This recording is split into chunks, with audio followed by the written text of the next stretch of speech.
Salut à tous, alors c'est Frédéric Delavier. Alors ce soir je voulais vous lire un petit texte, juste vous lire un petit texte avant d'aller manger mon entrecôte. Petit texte qui, je l'espère, vous fera comprendre le fonctionnement de notre humanité et vous fera comprendre la base de nos relations hommes-femmes. Donc ce petit texte s'appelle dépendance affective, dépendance énergétique, et je pense que c'est un concentré de savoir et de compréhension qui vous permettra de mieux vivre et de mieux comprendre le monde. Alors je vais vous le lire maintenant. Dépendance affective, dépendance énergétique. L'homme est viscéralement attaché à sa femme. C'est son calmant, après la longue et dangereuse quête énergétique dans le vaste monde.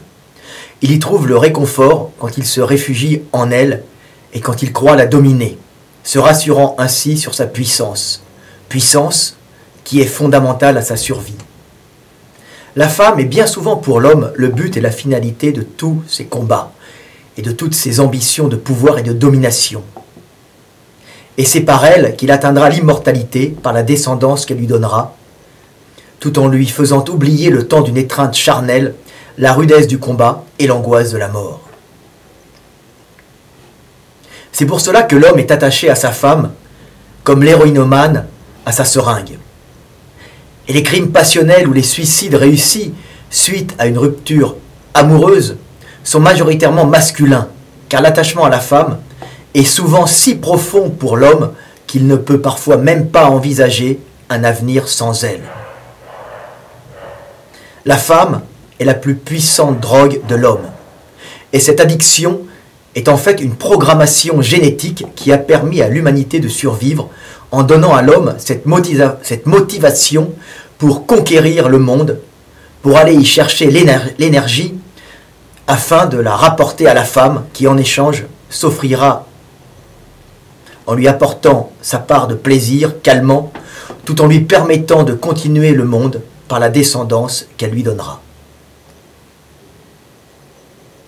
Si toutes les guerres perpétrées par les hommes ont pour but la prédation ou la conservation calorique, c'est en fin de compte pour conserver et prendre cette énergie, afin de prendre et conserver les femmes pour continuer à transmettre la vie.